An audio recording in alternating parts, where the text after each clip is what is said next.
Hello दोस्तों, कैसे हो आप? उम्मीद करता हूँ ठीक होंगे। हम सब ये तो जानते ही हैं कि कोरोना वायरस की दूसरी लहर से देश में हाहाकार मचा हुआ है। अस्पतालों में बेड्स नहीं है, कोरोना में दी जाने वाली दवाएं कम पड़ गई हैं, Remdesivir for coronavirus. यहाँ तक कि कई जगह ऑक्सीजन की भी कमी हो रही है। ऐसे में लोगों को अब सिर्फ वैक्सीन से ही उम्मीद है। पर इसी के साथ इस वैक्सीन को लेकर कई सारी अफवाहें भी फैल रही हैं, जिसकी वजह से लोगों में वैक्सीन को लेकर डर बना हुआ है। कई लोग वैक्सीन लगवाने के बाद होने वाले साइड इफेक्ट्स को लेकर काफी परेशान दिख रहे हैं। तो वहीं बहुत से लोग 3 वैक्सीन होने की वजह से कंफ्यूज हैं कि आखिर कौन सी वैक्सीन लगवाना सही रहेगा, कौन सी वैक्सीन हमारे लिए बेस्ट है। और वैक्सीन शॉर्टेज की वजह से उठता सबसे बड़ा सवाल, क्या हम एक डोज एक वैक्सीन की और दूसरा डोज दूसरी वैक्सीन की ले सकते हैं? तो टेंशन मत लीजिए, आज हम इस वीडियो में आपके सारे सवालों के जवाब देने की कोशिश करेंगे। दोस्तों, मामला आपकी जिंदगी और मौत से जुड़ा है, इसलिए वीडियो को बिना स्किप किए पूरा देखना। बीच में कहीं छोड़कर या स्किप करके किसी भी वैक्सीन को लेकर अपनी राय मत बनाना, क्योंकि अगर जरा सी भी चूक हुई तो आपकी जान जा सकती है। दोस्तों, भारत ने जनवरी से अपने कोविड टीकाकरण कार्यक्रम की शुरुआत की थी और देश में अब तक 25 करोड़ से ज्यादा लोगों को टीका लगाया जा चुका है। आप में से बहुत से लोग वैक्सीन लगवा चुके होंगे और बहुत से लोग लगवाने की सोच रहे होंगे। पर एक बात तो तय है, चाहे आपने वैक्सीन लगवा ली हो या लगवाने वाले हो, आपके दिमाग में एक बार तो ख्याल जरूर आया होगा कि यार कौन सी वैक्सीन लगवानी सही रहेगी। चलिए हम बताते हैं। इस वक्त भारत में आपके पास 3 वैक्सीन के ऑप्शंस अवेलेबल हैं, जो कि कोवैक्सीन, कोविशील्ड और स्पुतनिक वी। सबसे पहले तो चलिए ये देखते हैं कि आखिर ये तीनों वैक्सीन बनी कैसे हैं। कोवैक्सीन, सबसे पहले बात करते हैं कोवैक्सीन की। ये एक इनएक्टिवेटेड वैक्सीन है, यानी कि इसे मरे हुए कोरोना वायरस से बनाया गया है। इसके लिए भारत बायोटेक ने पुणे के नेशनल इंस्टीट्यूट ऑफ वायरोलॉजी में आइसोलेट किए गए कोरोना वायरस के एक सैंपल का इस्तेमाल किया। जब ये वैक्सीन लगाई जाती है तो इम्यून सेल्स मरे हुए वायरस को पहचान लेते हैं और उसके खिलाफ एंटीबॉडीज बनाने लगती हैं। कोवैक्सीन को मौसमी बुखार, रेबीज, जापानी इंसेफेलाइटिस यानी दिमागी बुखार जैसी बीमारियों में दिए जाने वाले पारंपरिक टीके की तरह बनाया गया है। कोविशील्ड, वहीं अगर हम कोविशील्ड की बात करें तो इसे ऑक्सफोर्ड यूनिवर्सिटी और एस्ट्राजेनेका ने मिलकर डेवलप किया है और भारत में इसे सीरम इंस्टीट्यूट ऑफ इंडिया तैयार कर रही है। कोविशील्ड को वायरल वेक्टर प्लेटफॉर्म पर तैयार किया गया है, जो एक बिल्कुल अलग तकनीक है। इसमें हम कोरोना वायरस की जगह उसके वेक्टर का इस्तेमाल करते हैं और कोविशील्ड को चिंपांजी में पाए जाने वाले आम सर्दी के वायरस एडेनो वायरस का इस्तेमाल करके बनाया गया है। SARS-CoV-2 कोरोना वायरस के कोड से रिप्लेस कर तैयार किया गया है, जिसका स्पाइक प्रोटीन कोरोना वायरस की तरह ही है और इसी स्पाइक प्रोटीन के जरिए ही ये वायरस आपके शरीर की कोशिका में प्रवेश करता है।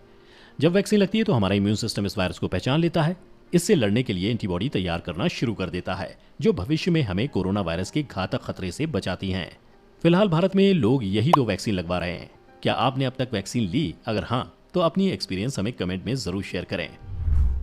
स्पुतनिक वी, कोविशील्ड की तरह इसे भी वायरल वेक्टर प्लेटफॉर्म पर तैयार किया गया है, लेकिन चिंपांजी वायरस की जगह इसमें एडेनो वायरस AD26 और AD5 का इस्तेमाल किया गया। इस वैक्सीन को दुनिया भर के 59 से अधिक देशों ने मंजूरी दी है। आमतौर पर सभी कोरोना वैक्सीन की दोनों डोज में एक ही दवा दी जाती है, लेकिन स्पुतनिक वी की दोनों खुराक में अलग अलग दवा दी जाती है।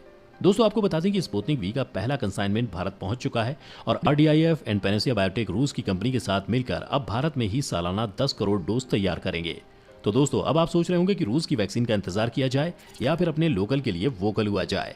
आपका ये कंफ्यूजन इस वीडियो के अंत तक खत्म हो जाएगा, तो लास्ट तक बने रहिए हमारे साथ। तो दोस्तों, अब आपको ये तो पता चल गया कि वैक्सीन कैसे बनी, पर अब ये देखते हैं कि ये असरदार कितनी है।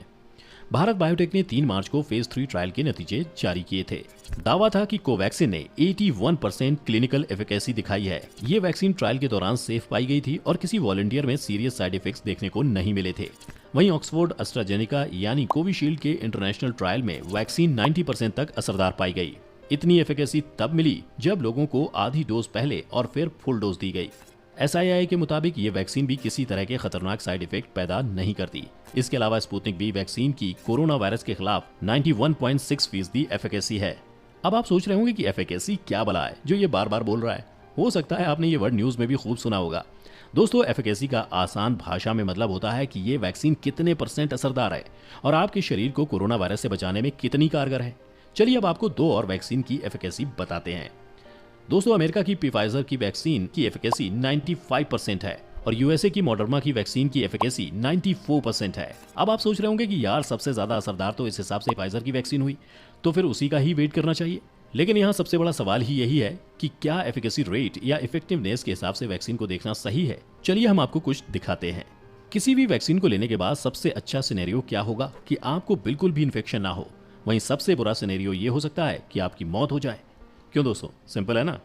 लेकिन मौत और इन्फेक्शन के बीच में भी 4 स्टेजेस होती हैं, जो कि आपको बिना सिम्टम्स के इन्फेक्शन होना, मॉडरेट सिम्टम्स के साथ इन्फेक्शन होना, सीवियर सिम्टम्स के साथ इन्फेक्शन होना और हॉस्पिटलाइज्ड होना। अगर बात करें बाकी सभी बीमारियों की वैक्सीन की, तो वो सभी वैक्सीन आपको फुल प्रोटेक्शन देती हैं, यानी कि डेथ से लेकर नो इन्फेक्शन तक। पर किसी भी वैक्सीन का सबसे प्राइमरी काम क्या होता है? यही कि मौत, हॉस्पिटल और सीवियर सिम्टम्स से लोगों को बचाना। और ये 3 स्टेजेस हमारी कोरोना की सारी वैक्सीन कवर करती हैं। मतलब मौत को टालने में तीनों वैक्सीन 100% कारगर हैं। तो फिर क्या हम कोई भी वैक्सीन ले सकते हैं? जी हाँ, तीनों ही वैक्सीन अच्छी हैं, जो मिले लगवा लो। पर लेसन ने कहा है कि हमारे भारत की स्वदेशी कोवैक्सीन 2 तरह के बूस्टर यूज करती है। ऐसे में ये बाकी इनएक्टिवेटेड SARS-CoV-2 टीकों के मुकाबले बेहतर साबित हो सकती है। चीन की 2 कंपनियों ने इसी तरीके से टीके बनाए हैं, मगर उनमें एक ही बूस्टर है। हालांकि कोविशील्ड और स्पुतनिक V से इसकी तुलना नहीं हो सकती, क्योंकि दोनों अलग अलग बेस पर बनाई गई हैं। दोनों में से कौन सा टीका ज्यादा बेहतर है, इसका पता इम्यून रिस्पॉन्स पर लंबी रिसर्च के बाद ही पता चल पाएगा। अब बात करते हैं कितने डोज कितने हफ्तों के अंतर से लेने हैं। इसके बाद आपको बताएंगे कि क्या आप दोनों डोज अलग अलग वैक्सीन के ले सकते हैं। दोस्तों, तीनों ही वैक्सीन 2 डोज वाली हैं, यानी इम्यून रिस्पॉन्स के लिए 2 डोज लेना जरूरी है। ये वैक्सीन इंट्रामस्कुलर है, यानी कंधे के पास हाथ पर मांस में इंजेक्शन लगाए जाते हैं। कोवैक्सीन के 2 डोज 4 से 6 हफ्ते के अंतर से लगाए जाते हैं। कोविशील्ड के 2 डोज 6 से 8 हफ्ते के अंतर से लगाए जा रहे हैं। वहीं स्पुतनिक V के 2 डोज के बीच 3 हफ्ते यानी 21 दिन का अंतर रखना है। भारत में शुरुआत में कोविशील्ड के 2 डोज में 4 से 6 हफ्ते का अंतर रखा गया था, पर ट्रायल्स में ये सामने आया कि कोविशील्ड का दूसरा डोज जितनी देरी से देते हैं, उसकी इफेक्टिवनेस उतनी ही बढ़ जाती है। अब दोस्तों, इन ट्रायल्स की स्टडी से ये बात तो साबित होती है कि हमारे नेताओं के द्वारा फैलाई गई अफवाह कि वैक्सीन की कमी की वजह से सरकार ने दोनों डोज के बीच का अंतराल बढ़ाया है, सरासर गलत है। इन वैक्सीन के साइड इफेक्ट्स क्या है? अगर हम तीनों ही वैक्सीन के साइड इफेक्ट्स की बात करें तो वो एक जैसी ही है। ये तीनों ही वैक्सीन इंट्रामस्कुलर होने से हाथ में काफी अंदर तक सुई जाती है। इससे इंजेक्शन की जगह पर दर्द, सूजन बेहद आम है।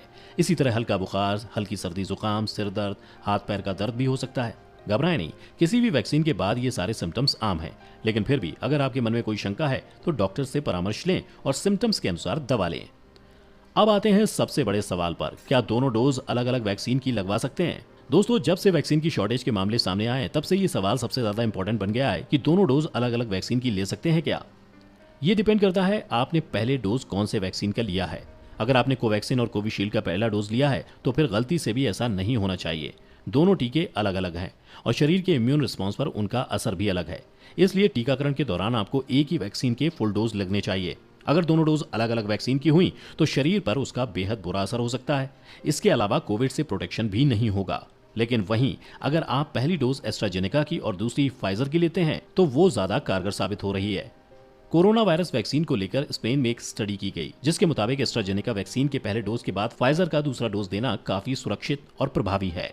रिपोर्ट्स के मुताबिक 600 से अधिक लोगों पर किए गए परीक्षण के बाद इस नतीजे पर पहुंचा गया कि 2 अलग अलग वैक्सीन अधिक कारगर हैं। लेकिन फाइजर की वैक्सीन अभी भारत में नहीं आई है, तो ऐसे में आप ये सब भूल जाइए और दोनों एक ही वैक्सीन की लगवाइए। किन लोगों को कौन सी वैक्सीन नहीं लगवानी है और क्यों? दोस्तों, भारत में आज भी बहुत से लोग वैक्सीन लगवाने से डर रहे हैं, तो ऐसे में हम बताते हैं कि किन लोगों को वैक्सीन नहीं लगवानी चाहिए।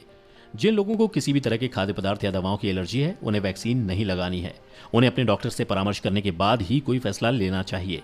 इसी तरह अगर एक डोज लेने पर कोई बड़ी दिक्कत आती है तो दूसरा डोज लेने से पहले ठहरें, डॉक्टर से बात करें, तब ही कोई फैसला लें। जिन लोगों को मोनोक्लोनल एंटीबॉडी या प्लाज्मा थेरेपी दी गई है, उन्हें भी फिलहाल वैक्सीन नहीं लगवानी है। जिन लोगों की प्लेटलेट्स कम है या जिन्होंने स्टेरॉइड ट्रीटमेंट लिया है, उन्हें वैक्सीन का डोज देने के बाद निगरानी के लिए कहा जा रहा है। 18 साल से कम उम्र के बच्चों को वैक्सीन के डोज फिलहाल लेने से मना किया गया है। साथ ही जिन लोगों में कोरोना के लक्षण हैं या जो पूरी तरह रिकवर नहीं हुए हैं, उन्हें भी थोड़ा रुककर वैक्सीन के डोज लेने की सलाह दी गई है। आखिर में कुल जमा बात यह है कि तीनों ही वैक्सीन कोरोना के गंभीर लक्षणों और मौतों को रोकने में पूरी तरह सक्षम है। 2 डोज लेने पर आपके शरीर में इतनी एंटीबॉडी बन चुकी होती हैं जो कोरोना इन्फेक्शन होने पर उससे लड़ सकें। अगर आपने 2 डोज ले लिए हों और फिर भी इन्फेक्शन हुआ है तो वो सामान्य सर्दी जुकाम जैसा होगा और काफी कम दिनों में ठीक भी हो जाएगा। फिलहाल हम सबको मिलकर इस पेंडेमिक और मास्क का जरूरी होना दोनों को खत्म करना है। उम्मीद है आपको आपके सारे सवालों के जवाब मिल गए होंगे। हाँ, अगर अभी भी आपके कुछ सवाल बचे हैं तो हमें कमेंट करके बताएं, हम उनका भी जवाब देने की पूरी कोशिश करेंगे।